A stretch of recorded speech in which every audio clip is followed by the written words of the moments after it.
اعوذ باللہ من الشیطان الرجیم بسم اللہ الرحمن الرحیم الحمد للہ رب العالمین والصلاة والسلام علی محمد وآلہ الطیبین الطاہرین ولعنۃ اللہ علی اعدائہم اجمعین اما بعد فقد قال اللہ تبارک و تعالی فی القرآن المجید وهو اصدق الصادقین وقولہ الحق بسم اللہ الرحمن الرحیم فأما الزبد فيذهب جفاء وأما ما ينفع الناس فيمكث في الأرض۔ حکمت بدور پڑھے محمد وآل محمد۔ اللہم صلی علی محمد وآل محمد وسلم۔ موجودہ ان حالات میں کہ جب کووڈ-19 جیسی بیماری سب جگہ پر پھیلی ہوئی ہے، لوگ کہیں پر جانے آنے سے کترا رہے ہیں، ملنے سے کترا رہے ہیں ایک دوسرے سے، اس بیماری سے بچنے کی وجہ سے اپنے سگے رشتہ داروں سے بھی ملنے سے پرہیز کر رہے ہیں، اور یہ ضروری بھی ہے کہ اپنی جان بچانے کے لیے، اپنی صحت کی حفاظت کے لیے، بیماری سے دور رہنے کے لیے جو کچھ کیا جا سکتا ہے اسے کرنا چاہیے۔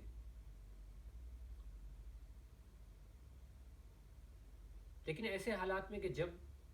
لوگ بہت سارے کاموں کو چھوڑ چکے ہیں، بہت سارے وہ کام جو لوگ پہلے کیا کرتے تھے اب نہیں کر رہے ہیں، گھر میں ہیں، بلکہ بہت سارے لوگ یہ سوچتے ہیں کہ ٹھیک ہے سکون کا ایک موقع ملا ہے، پہلے ہمیشہ کچھ نہ کچھ کام رہتا تھا، کہیں نہ کہیں جانا آنا رہتا تھا، اب وہ سب نہیں تو گھر میں کچھ سکون کا وقت ملا ہے اور گھر ہی میں سب سارا ٹائم بتائیں۔ ایسے وقت میں آپ یہاں پر ذکر حسین کا اہتمام کر رہے ہیں،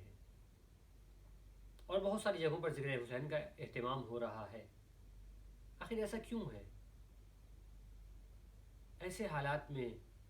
کہ جب ہر آدمی پریشان ہے، ہر آدمی کو اپنی جان کی فکر ہے،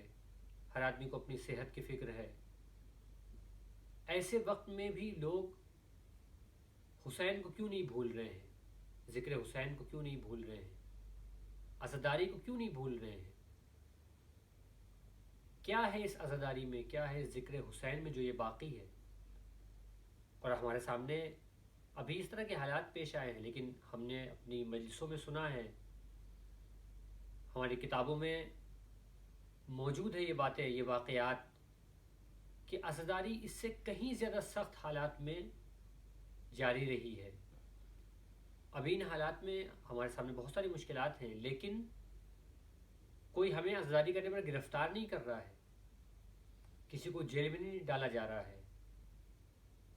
عزاداری کرنے کی وجہ سے کسی کو یہ خطرہ نہیں ہے کہ اسے اٹھا لیا جائے گا اور محب حسین ہونے کے جرم میں، محب امام ہونے کے جرم میں اسے قتل کر دیا جائے گا، ایسا خطرہ نہیں ہے۔ لیکن شیعوں پر، عزاداروں پر ایسا وقت بھی آ چکا ہے کہ جب حکومتوں نے پوری طرح سے پابندی لگائی ہے عزاداری پر، پوری طرح سے پابندی لگائی ہے ذکر امام حسین پر، لیکن یہ ذکر باقی رہا۔ آخر کیا وجہ ہے کہ یہ ذکر باقی رہا؟ دنیا میں بہت ساری چیزیں ہیں کہ جو آتی ہیں آ کر کے ختم ہو جاتی ہے، 10 سال، 20 سال، چند سو سال، اور وہ ختم ہو جاتی ہیں، لیکن ذکر حسین میں کیا چیز ایسی ہے کہ یہ ذکر باقی ہے؟ اس کا جواب حاصل کرنے سے پہلے ہمیں یہ دیکھنا ہوگا، ہمیں یہ جاننا ہوگا کہ چیزوں کے ختم ہونے اور ان کے باقی رہنے کا ایک معیار ہے، ایک کرائٹیریا ہے۔ کون سی چیز باقی رہے گی، کون سی چیز فنا ہو جائے گی؟ قرآن مجید کی آیتوں میں آپ مختلف جگہوں پر پڑھتے رہتے ہیں کہ یہ دنیا فنا ہونے والی ہے، یہ دنیا ختم ہونے والی ہے، وَيَبْقَى وَجْهُ رَبِّكَ ذُو الْجَلَالِ وَالْإِكْرَامِ، خداوند عالم کی ذات باقی رہے گی۔ اس دنیا میں بھی بہت ساری چیزیں رہ جاتی ہیں، بہت ساری چیزیں ختم ہو جاتی ہیں۔ آخر کیا وجہ ہے کہ کچھ چیزیں ختم ہوتی ہیں، کچھ چیزیں باقی رہ جاتی ہیں؟ وہ کرائٹیریا کیا ہے، وہ معیار کیا ہے؟ ہم پہلے اسے سمجھنے کی کوشش کرتے ہیں اور پھر آتے ہیں اس جواب کی طرف کہ عزاداری امام حسین علیہ السلام کیوں باقی ہے۔ قرآن مجید سے ہم پوچھتے ہیں، قرآن مجید نے مختلف قوموں کا ذکر کیا ہے، بعض قومیں آئیں آ کر کے مٹ گئیں، بعض قومیں باقی ہیں، آخر کیا وجہ ہے؟ سورہ رعد میں خداوند عالم اس کرائٹیریا کو بیان کر رہا ہے کہ چیزوں کے باقی رہنے اور چیزوں کے فنا ہونے کا معیار کیا ہے۔ کون سی چیزیں ہمیشہ باقی رہیں گی، کون سی چیزیں باقی نہیں رہیں گی، کون سی چیزیں کتنے دن تک باقی رہیں گی اور کون سی چیزیں جلدی ختم ہو جائیں گی۔ سورہ رعد میں ارشاد ہوتا ہے، میں جس آیہ کریمہ کے حصے کی تلاوت کی ہے یہاں پر، فَأَمَّا الزَّبَدُ فَيَذْهَبُ جُفَاءً وَأَمَّا مَا يَنْفَعُ النَّاسَ فَيَمْكُثُ فِي الْأَرْضِ۔ در حقیقت ایک طولانی آیت کا ایک حصہ ہے۔ اس آیت میں خدا نے ارشاد فرما رہا ہے کہ ایک بہت ہی خوبصورت منظر ہے، ایک خوبصورت منظر کی منظر کشی کر رہا ہے پروردگار عالم قرآن مجید میں، کہ بارش آتی ہے اور پہاڑوں پر یہ پانی گرتا ہے، پہاڑوں سے ہوتا ہوا پہاڑ کی وادی میں جاتا ہے، دھیرے دھیرے سب طرف پانی پھیل جاتا ہے، پانی کے ساتھ ساتھ خس و خاشاک بھی آتے ہیں، پیڑ پتیاں، پودے اور دوسری بہت ساری چیزیں اس کے ساتھ میں آ جاتی ہیں۔ پانی کی کثرت کی وجہ سے، زیادہ ہونے کی وجہ سے جھاگ بننا شروع ہوتا ہے۔ اب یہ خوبصورت منظر، آدمی کا دل یہ چاہتا ہے کہ کسی اونچائی پر کھڑا ہوا اور اس منظر کو دیکھ رہا ہو، یا اپنے تصور میں آدمی چلا جاتا ہے کسی اونچائی کے اوپر کہ جہاں پر وہ اس سارے خوبصورت منظر کو دیکھ رہا ہے کہ آسمان سے بارش ہو رہی ہے، پانی آ رہا ہے، پانی پہاڑوں کے اوپر جا رہا ہے، پہاڑوں سے بہتا ہوا وادی میں آ رہا ہے، اور پھر پانی اتنا زیادہ ہو گیا ہے کہ زیادہ پانی ہونے کی وجہ سے، خس و خاشاک کے ہونے کی وجہ سے جھاگ بن رہی ہے۔ اب یہاں پر کون سی چیز باقی رہے گی، کون سی چیز ختم ہو جائے گی؟ ارشاد ہوتا ہے کہ فَأَمَّا الزَّبَدُ فَيَذْهَبُ جُفَاءً۔ دیکھو جو پانی پر جھاگ بن گیا ہے یہ کچھ دیر کا ہے، یہ کچھ دیر بعد ختم ہو جائے گا، یہ مٹ جائے گا۔ یہاں تک آنے کے بعد خدا نے ایک باہری چیز، ایک ہماری نظروں کے سامنے آنے والی چیز بیان کی کہ جھاگ ختم ہو جائے گا، لیکن اب اس کے بعد قرآن مجید کا کمال یہ ہے کہ قرآن مجید چھوٹی چھوٹی مثالوں کو بیان کرتے ہوئے بہت بڑے بڑے اصولوں کو بیان کرتا ہے۔ اب یہاں پر خداوند عالم نے قرآن میں ایک بہت ہی اہم اصول کو بیان کیا، اسی مثال کے آگے کہ فَأَمَّا الزَّبَدُ فَيَذْهَبُ جُفَاءً، اب یہ نہیں کہا کہ پانی باقی رہ جائے گا، جھاگ ختم ہو جائے گا، پانی باقی رہ جائے گا، نہیں کہا وَأَمَّا مَا يَنْفَعُ النَّاسَ فَيَمْكُثُ فِي الْأَرْضِ، وہ چیز کہ جو لوگوں کے لیے فائدے کا سبب بنتی ہے، جو لوگوں کو فائدہ پہنچاتی ہے، وہ باقی رہ جائے گی۔ یعنی کیا مطلب؟ یعنی جھاگ سے آدمی کو فائدہ نہیں پہنچتا ہے، کوئی آدمی اگر پیاسا ہو اسے جھاگ دیا جائے، جھاگ سے اس کی پیاس نہیں بجھے گی۔ اگر کہیں پر سچائی ہونا ہے وہاں پر جھاگ ڈالا جائے، ظاہر جھاگ سے سچائی نہیں ہو سکتی ہے، پیڑ پودوں کو جو پانی ملنا چاہیے وہ جھاگ کے ذریعے، پانی کے جھاگ کے ذریعے ان کو نہیں دیا جا سکتا ہے،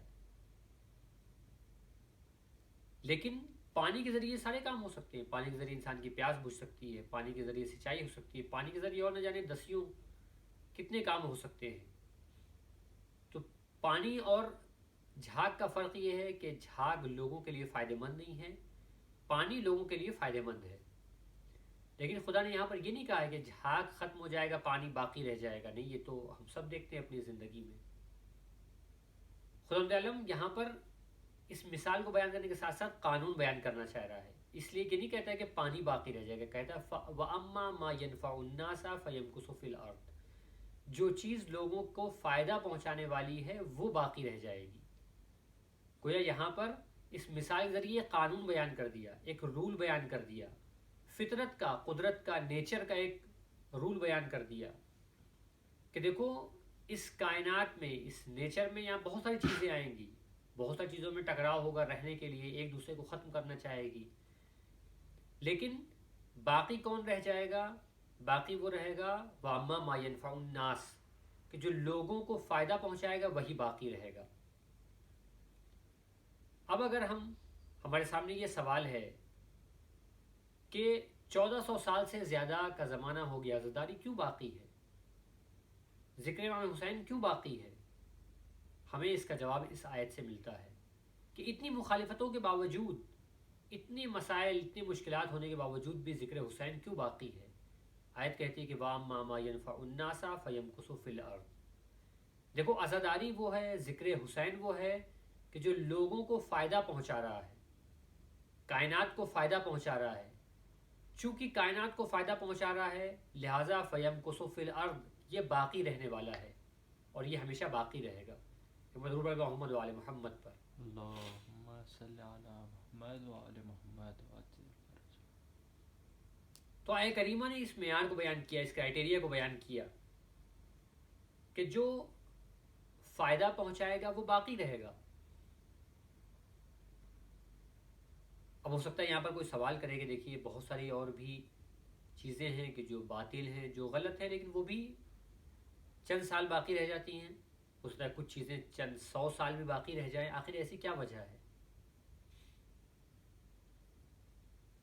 اس کی وجہ بھی یہی ہے کہ وہ باطل چیزیں بھی اگرچہ باطل ہیں، اگرچہ غلط ہیں،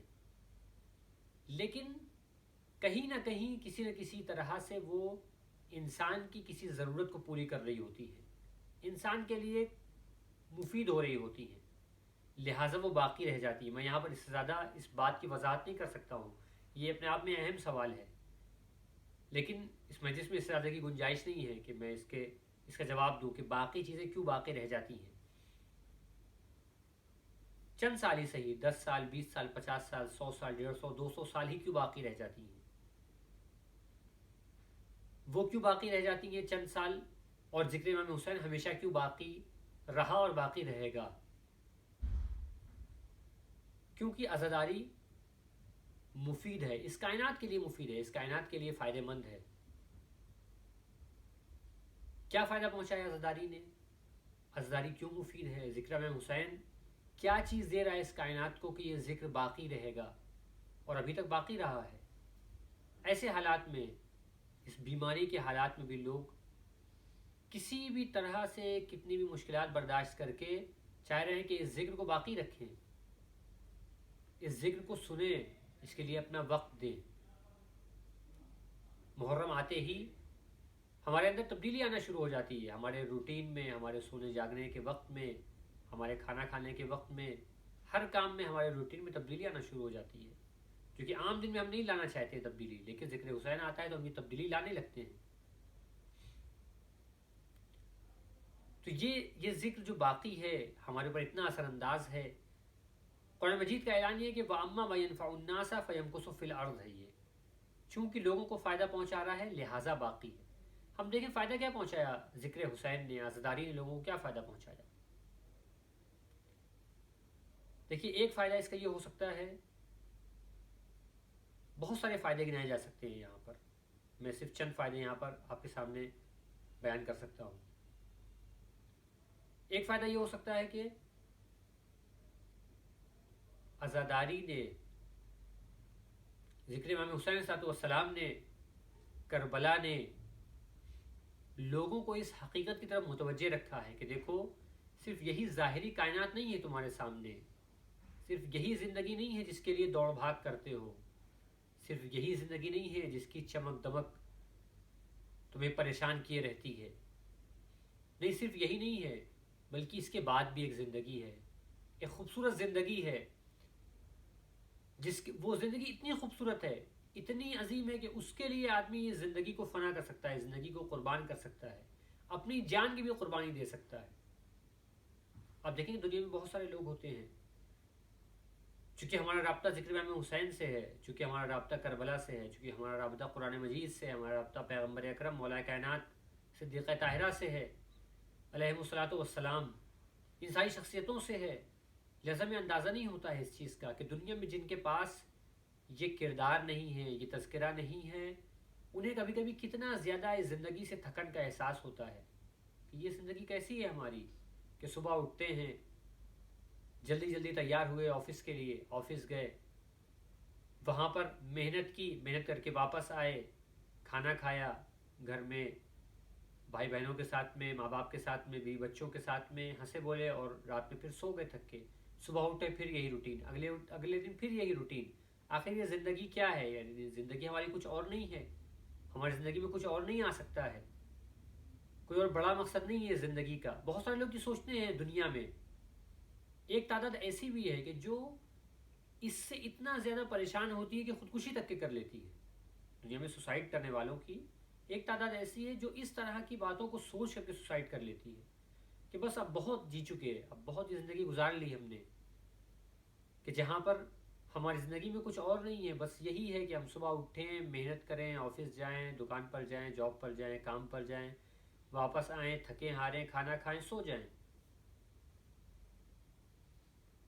کربلا نے ہم کو یہ بتایا کہ نہیں، صرف یہی زندگی نہیں ہے،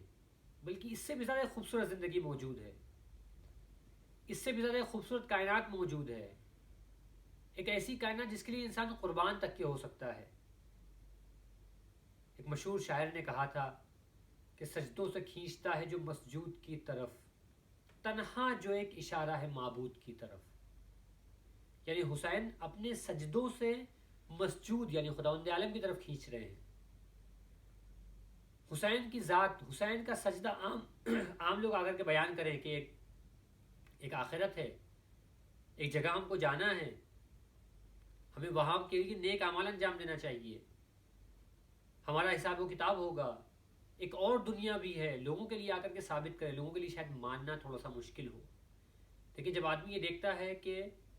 ایک شخص ایسا ہے جس نے اپنی جان قربان کر کے، اپنا پورا گھر قربان کر کے، اپنے 18 سال کے جوان کو قربان کر کے، اپنے جوان بھائی کو قربان کر کے، اپنے 6 مہینے کے بچے کو قربان کیا ہے تاکہ اس دنیا میں کامیاب ہو سکے، تاکہ اس دنیا کی کامیابی حاصل کر سکے، تو آدمی کو یقین ہو جاتا ہے کہ ہاں ایک اور کائنات بھی ہے جو اگرچہ ہماری نظروں کے سامنے نہیں آ رہی ہے، ہماری نظروں کے سامنے یہی دنیا ہے، لیکن ایک اور کائنات ہے، ایک اور عظیم کائنات ہے کہ جس کے لیے آدمی اپنی جان تک کے قربان کر سکتا ہے، آدمی اپنا گھر تک کے قربان کر سکتا ہے، آدمی سب کچھ قربان کر سکتا ہے۔ تو یہ ہے کربلا کا ایک کارنامہ، کربلا کی ایک خدمت، کربلا کا ایک فائدہ کہ ہر سال جب ذکر کربلا ہوتا ہے ہمارے سامنے یہ ایسے لوگوں کے تذکرے لے آتا ہے کہ جنہوں نے اپنی ساری زندگی گزارنے کے بعد انہوں نے یہ نہیں سوچا کہ ہماری زندگی کیسے گزر رہی ہے، ہم اس کو کیسے ختم کریں، نہیں، بلکہ ان کو پتا ہے کہ ان کی ایک اور زندگی ہے، ایک اور کائنات ہے، ایک اور عظیم دنیا ہے، ایک خوبصورت دنیا ہے، ایک خوبصورت زندگی ہے اس کے بعد بھی، لہٰذا اس زندگی کے لیے قربانی دی جا سکتی ہے۔ ہماری آج کی زندگی میں، ہماری روزمرہ کی زندگی میں اہم اصول، ایک اہم رول ادا کر سکتا ہے یہ اصول، کہ اگر ہم کو یہ معلوم ہو کہ اس کائنات کے بعد بھی ایک کائنات ہے، ایک اور خوبصورت زندگی ہے، کہ ہم جو کچھ کریں گے وہ زندگی ہماری اور خوبصورت بنے گی، یا ہو سکتا ہے کہ ہم اسے اچھا نہ بنا سکیں۔ اور آج کی دنیا کے لیے کربلا کا پیغام یہ ہے کہ دیکھو، تمہیں اس دوسری دنیا کے لیے بھی تیار ہونا چاہیے، اس خوبصورت زندگی کے لیے تیار ہونا چاہیے۔ جیسا حسین ابن علی کی ذات، کربلا کا ذکر یہ وہ ہے کہ جو سجدوں سے کھینچتا ہے جو مسجود کی طرف۔ بہت سارے لوگوں کے سجدے دیکھنا ایک الگ بات ہے، لیکن زیر خنجر کسی کا سجدہ دیکھنا یہ ایک الگ بات ہے۔ اس سے آدمی کو اندازہ ہوتا ہے کہ ہاں واقعی کائنات میں کوئی ایسا پروردگار ہے کہ جس کے لیے انسان اپنا گلا تک کے کٹوا سکتا ہے، ہر طرح کی قربانی دے سکتا ہے اس کے لیے، اپنی جان کی، اپنے مال کی، اپنی آل اولاد کی، ہر چیز کی قربانی اس کے لیے دے سکتا ہے۔ یہ واقعی کربلا کا ایک اہم پیغام ہے۔ آج کی دنیا اگر متوجہ ہو اس پیغام کی طرف، آج کی دنیا جو کہ بھٹک رہی ہے، جو کہ پریشان ہے، اسے راستہ نہیں مل رہا ہے کہ کوئی اسے آ کر کے بتائے کہ اس دنیا کے میں ہی آیا سب کچھ ہمارا ہے یا اس کے علاوہ بھی کچھ اور ہے۔ حسین ابن علی کی ذات ان کو بتا سکتی ہے کہ نہیں، ایک اور زندگی ہے، ایک اور دنیا ہے، ایک اور خوبصورت دنیا ہے کہ جس کے لیے آدمی اپنی قربانی پیش کر سکتا ہے۔ ایک اور خدمت واقعہ کربلا کی یہ ہے کہ واقعہ کربلا نے یہ بتایا کہ ہماری زندگی اہم ہے، انسان کو اپنی زندگی بچانے کی فکر ہونی چاہیے، اپنی صحت کا خیال کرنا چاہیے، اپنی زندگی کو بچانے کی کوشش کرنی چاہیے، لیکن دوسروں پر ہونے والے ظلم، دوسروں پر جو ظلم ڈھایا جا رہا ہے ظالموں کی طرف سے، اس کو بھی نظر انداز نہیں کرنا چاہیے، اس کے لیے بھی اٹھنا چاہیے، اس کے لیے بھی کوشش کرنی چاہیے، دنیا کے مظلوموں کا بھی ساتھ دینا چاہیے۔ واقعہ کربلا کا ایک اہم پیغام ہے، اور امام حسین نے یہ پیغام دیا، اور عزاداری، ہماری ہر سال کی عزاداری اسی پیغام کو ہمیں یاد دلاتی رہتی ہے کہ دیکھو صرف اپنی زندگی نہ جیو، نہیں بلکہ مظلوموں کے لیے بھی کچھ کرو، ضرورت مندوں کے لیے بھی کچھ کرو۔ امام حسین کے سامنے بہت ہی اچھا راستہ تھا کہ وہ جاتے اور جانے کے بعد کہتے میں یزید کی بیعت نہیں کروں گا، لیکن میں الگ ایک جگہ پر اپنی زندگی گزاروں گا۔ نہیں، امام نے یزید کی مخالفت شروع کی اور کہا یہ وہ شخص ہے کہ جو بندگان خدا کے اوپر ظلم ڈھا رہا ہے، یعنی اگر بندگان خدا پر ظلم ڈھایا جائے تو حسین ابن علی جیسی شخصیت بھی میدان میں آ جاتی ہے، مظلوموں کا ساتھ دینے کے لیے، مظلوموں کی حمایت کرنے کے لیے، کمزوروں پر۔ امام حسین کہتے ہیں کہ جو بیت المال ہے، خداوند عالم کا جو مال ہے، وہ لوگوں تک نہیں پہنچ رہا ہے، لوگوں کو ان کا حق نہیں مل رہا ہے۔ کچھ لوگ ہیں جو غریب ہیں، وہ اور زیادہ غریب ہوتے چلے جا رہے ہیں۔ اگر مال خدا لوگوں تک نہیں پہنچے گا، اس کا نتیجہ یہی ہوگا کہ کچھ لوگ جو غریب ہیں اور زیادہ غریب ہو رہے ہیں، جن کو مال، جو دوسروں کا مال ہڑپ رہے ہیں، وہ اور زیادہ بڑھتے چلے جا رہے ہیں۔ امام حسین نے فرمایا کہ نہیں، میں یزید کے مقابلے میں کھڑا ہو جاؤں گا، میں مظلوموں کی حمایت کروں گا، میں کمزور لوگوں کا ساتھ دوں گا۔ واقعہ کربلا کا یہ پیغام بھی، ساری دنیا کو اس پیغام کی ضرورت ہے، اور واقعہ کربلا کے ابھی تک کے باقی رہنے کی اور اس کے پھیلنے کی ایک بڑی وجہ یہی ہے کہ ہر وہ شخص، چاہے وہ مسلمان نہ ہو، چاہے وہ کسی دین کو نہ مانتا ہو، اسے جب بھی امام حسین کے بارے میں معلوم ہوتا ہے کہ ایک ایسا شخص جس نے بندگان خدا پر ہونے والے ظلم کی خاطر اپنا پورا گھرانہ قربان کر دیا، تو اسے امام حسین سے محبت ہو جاتی ہے۔ وہ جب یہ دیکھتا ہے کہ ایک ایسی شخصیت تھی کہ جس نے لوگوں کو انصاف دلانے کے لیے، لوگوں کو عدل و انصاف دلانے کے لیے اپنی جان قربان کر دی، اپنے بچوں کی جان قربان کر دی، اپنے گھر والوں کا اسیر ہونا برداشت کر لیا، وہ امام حسین سے بالہانہ محبت کرنے لگتا ہے۔ تو واقعہ کربلا کی باقی رہنے کی ایک وجہ یہ ہے، چونکہ اس نے عدل و انصاف کا پیغام دیا۔ واقعہ کربلا نے یہ پیغام دیا کہ مظلوموں کی حمایت کے لیے میدان میں آنا چاہیے، مظلوموں کی حمایت کے لیے جو ہو سکے وہ کرنا چاہیے۔ اور حسین نام ہے اس شخصیت کا کہ جو لوگوں کو عدل و انصاف دلوا سکتی ہے۔ اگر آج کائنات میں طرح طرح کے ظلم پھیلے ہوئے ہیں، کہیں پر کسی کی زمین و جائیداد ہڑپ لی جاتی ہے، کہیں پر کسی کو جیل میں بند کر دیا جاتا ہے، کہیں پر کسی کو قتل کر دیا جاتا ہے، کہیں پر کسی کو مار دیا جاتا ہے، بغیر کسی حق کے، بغیر کسی قانونی کارروائی کے، یہ سب جو ہوتا ہے یہ یقیناً یہ ظلم ہے۔ تو اس دنیا کو جہاں پر ظلم ہے، اس طرح کے ضرورت ہے حسین جیسی ایک شخصیت کی کہ جو انہیں آ کر کے یہ پیغام دیتا رہے کہ دیکھو کوئی ایک ایسا ہے کہ جس نے مظلوموں کی حمایت دینے کے لیے راستہ ہموار کر دیا ہے، مظلوموں کی حمایت کرنے کے لیے وہ ایک آئیڈیل بن کر کے ابھرا ہے، لوگوں کو عدل و انصاف دلوانے کے لیے وہ ایک نمونہ بن کر کے ابھرا ہے، لہٰذا اس کی پیروی کرو، اس کو دیکھو اور اس کی طرح سے چلتے ہوئے، اس کے راستے پر چلتے ہوئے لوگوں کو عدل و انصاف دلوانے کی کوشش کرو۔ یہ امام حسین کا پیغام ہے، یہ کربلا کا پیغام ہے۔ یہ کسی ایک انسان کے لیے نہیں ہے، یہ ساری انسانیت کے لیے ہے، یہ ساری کائنات کے لیے ہے، یہ صرف شیعوں کے لیے نہیں ہے، یہ صرف مسلمانوں کے لیے نہیں ہے، یہ وہ فائدہ ہے عزاداری کا، یہ وہ فائدہ ہے کربلا کا، یہ وہ فائدہ ہے ذکر حسین کا جو ساری کائنات کو پہنچ رہا ہے۔ آپ دیکھ رہے ہیں کائنات میں مختلف جگہوں پر، دنیا میں مختلف جگہوں پر لوگ ظلم کے خلاف سڑکوں پر نکل آتے ہیں، احتجاج کرتے ہیں۔ ان سب کو ضرورت ہے، ان سب کو ضرورت ہے ایک ایسی شخصیت کی کہ انہیں معلوم ہو حسین ابن علی کے بارے میں، کہ حسین ابن علی وہ ہے کہ جس نے لوگوں کو عدل و انصاف دلوانے کے لیے سب کو قربان کر دیا۔ اور اسی لیے جوش ملیح آبادی نے کہا تھا کہ انسان کو بیدار تو ہو لینے دو، ہر قوم پکارے گی ہمارے ہیں حسین، کیونکہ ہر قوم کو عدل و انصاف سے محبت ہے، ہر قوم ظالم سے نفرت کرتی ہے، ہر قوم مظلوم کا ساتھ دینا چاہتی ہے۔ لہٰذا یہ قوم جب بھی دیکھے گی، دنیا کی قومیں جب بھی دیکھیں گی کہ کوئی ایک ایسی شخصیت تھی کہ جس نے مظلوموں کا ساتھ دینے کے لیے سب کچھ قربان کر دیا، تو وہ یقیناً حسین ابن علی کی عاشق ہو جائیں گی۔ ہر قوم پکارے گی ہمارے ہیں حسین، صرف شیعہ ہی نہیں کہیں گے، نہیں بلکہ ہر کوئی کہے گا۔ اور آج بھی ایسا ہی ہے، ہر وہ آدمی جو حسین ابن علی سے قریب آتا ہے، حسین ابن علی کو تھوڑا بہت سمجھتا ہے، وہ عاشق ہو جاتا ہے حسین ابن علی کا۔ ہماری مجلسوں کے ذریعے سے یا دوسرے ذرائع سے جو لوگوں تک پیغام پہنچتا ہے کربلا کا، بہت سارے لوگ ایسے ہوتے ہیں کہ جنہوں نے کبھی ذکر حسین نہیں سنا ہے، کبھی واقعہ کربلا کے بارے میں نہیں سنا، لیکن جب جیسے ہی سنا اس کے عاشق ہو گئے۔ تو یہ ہے واقعہ کربلا کا وہ فائدہ کہ جو وہ لوگوں کو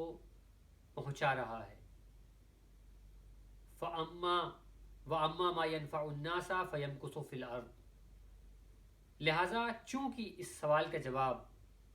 ذکر کربلا کیوں باقی ہے، ذکر حسین کیوں باقی ہے،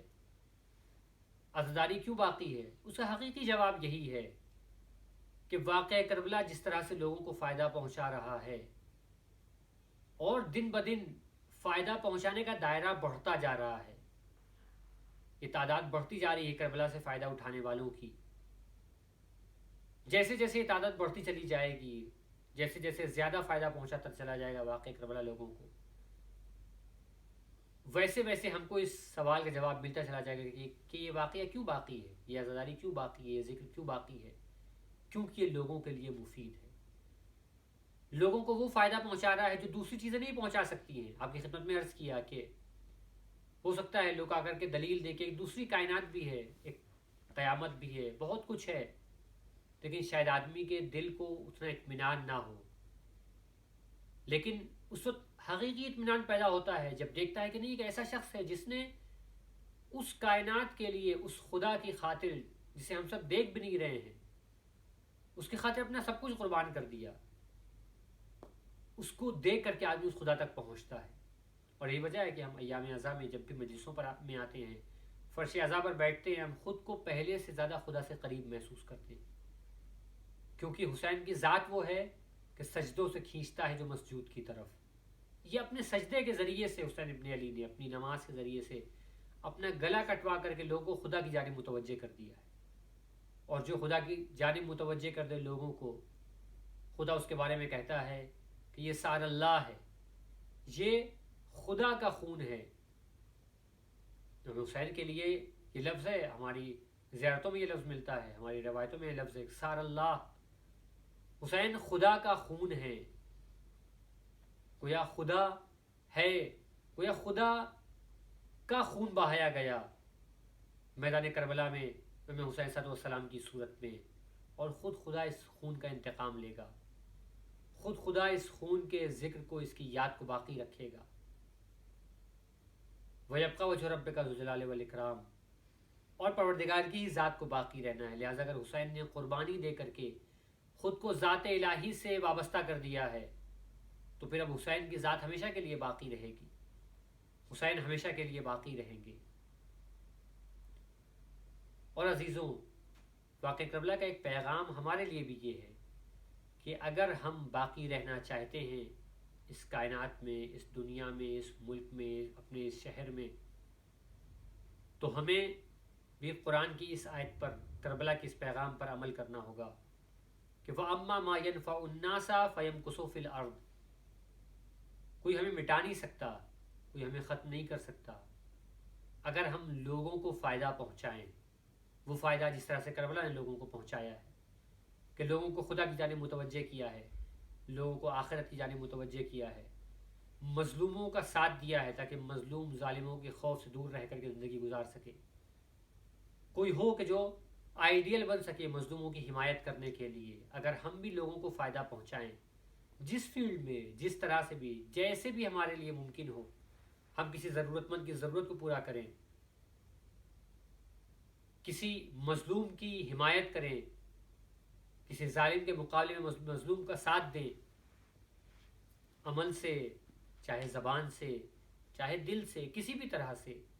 جب حالات کا جیسے تقاضا ہو، تو پھر قرآن کہے گا کہ فَيَمْكُثُ فِي الْأَرْضِ، ہم بھی زمین پر باقی رہ سکتے ہیں، ہمیں بھی کوئی نقصان نہیں پہنچا سکتا ہے اگر ہم لوگوں کے لیے مفید بنیں، اگر ہم لوگوں کو فائدہ پہنچائیں۔ واقعہ کربلا کو بھی کوئی ختم نہیں کر سکتا ہے، کیونکہ واقعہ کربلا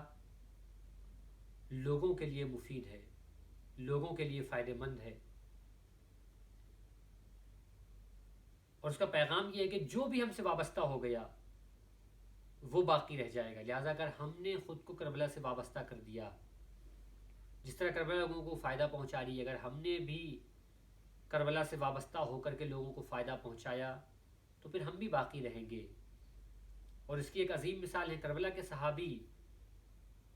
امام حسین کے صحابی، کہ ٹھیک ہے امام حسین امام ہیں، ولی خدا ہیں، ان کا ذکر باقی رہے گا، لیکن نہیں، ولی خدا کے ساتھ ساتھ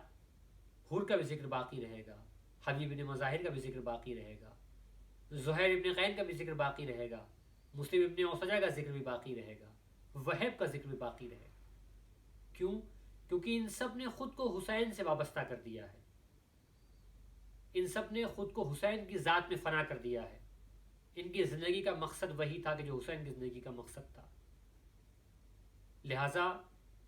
یہ بھی اس وقت تک کہ باقی رہیں گے، ان کا ذکر بھی اس وقت تک کہ باقی رہے گا جب تک کہ حسین کا ذکر باقی ہے، جب تک کہ زمانہ باقی ہے، جب تک کہ ساری کائنات باقی ہے۔ آپ سوچیں کتنی عظیم شخصیتیں ہوں گی کہ جن کو حسین خود بلانا چاہ رہے ہیں۔ ہم نے آپ نے سنا ہے کہ واقع میدان کربلا سے قریب آتے آتے امام حسین لوگوں سے کہے تھے جس کو جانا ہے وہ چلا جائے، میں شہادت کی طرف آگے بڑھ رہا ہوں، میں مال و منال کے لیے آگے نہیں جا رہا ہوں، میں دولت کے لیے آگے نہیں جا رہا ہوں، جس کو بھی جانا ہو یہاں سے چلا جائے۔ ایک عام اعلان تو یوں کر رہے ہیں، لیکن کسی کو خط لکھ کر کے بھی بلا رہے ہیں، اے حبیب، اے مرد فقیہ، فرزند فاطمہ نرغہ عدا میں گھرا ہوا ہے، تم اس کی مدد کرنے کے لیے آ جاؤ۔ ہمارا سلام ہو حبیب بن مظاہر جیسی شخصیتوں پر کہ جن کو حسین خط لکھ کر کے بلا رہے ہیں۔ ایک مرتبہ حبیب اپنی زوجہ سے کہتے ہیں کہ فرزند پیغمبر نے بلایا ہے لیکن زمانہ بڑا خراب ہے۔ زوجہ کہتی حبیب تم کیا سوچ رہے ہو؟ حبیب کہتے ہیں زمانہ بڑا خراب ہے، نہیں معلوم جا سکتا ہوں یا نہیں۔ ایک مرتبہ مومنہ نے کہا حبیب تم گھر میں بیٹھو، میں جا رہی ہوں حسین کی مدد کرنے کے لیے، فرزند فاطمہ تمہیں مدد کے لیے بلا رہا ہے۔ ایک مرتبہ حبیب نے، شاید حبیب اپنی مومنہ زوجہ کا امتحان لے رہے تھے، حبیب کوفے سے باہر آتے ہیں، باہر آنے کے بعد مجھے نہیں معلوم کہ حبیب نے خود کو کیسے میدان کربلا پہنچایا ہے، لیکن عزیزوں اگر کسی کے دل میں حسین کی محبت ہو تو وہ خود کو حسین تک کے پہنچا دیتا ہے۔ آپ کو معلوم ہے کہ کوفے میں پہرے دار بٹھائے گئے تھے، سارے کوفہ کا راستہ بند کیا گیا تھا، جگہ جگہ پر ابن زیاد کی کارندے بیٹھے ہوئے تھے کہ کوئی حسین کے پاس نہ جانے پائے، جگہ جگہ اس کے لشکر موجود تھے، لیکن جس کو حسین تک پہنچنا ہو وہ اس زمانے کی ساری مشکلات کو دور کرتا ہوا حسین تک کے پہنچ جاتا ہے۔ ایک مرتبہ حبیب میدان کربلا میں پہنچتے ہیں، حسین نے دیکھا کہ گرد و خاک بلند ہو رہی ہے،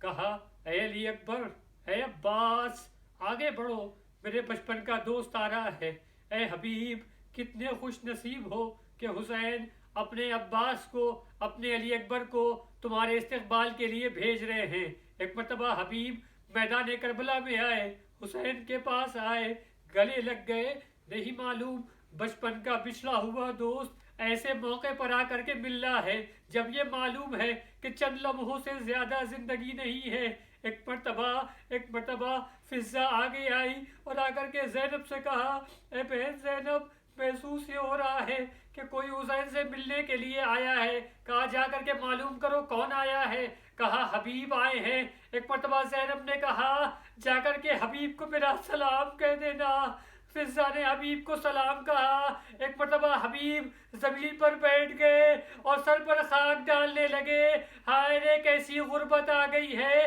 میرے حسین کتنے مظلوم ہو گئے ہیں کہ اب سیدانیہ ہم غلاموں کو سلام کہلوا رہی ہیں۔ وَسَيَعْلَمُ الَّذِينَ ظَلَمُوا أَيَّ مُنقَلِبٍ يَنقَلِبُونَ وَلَعْنَةُ اللَّهِ عَلَىٰ أَعْدَائِهِمْ أَجْمَعِينَ۔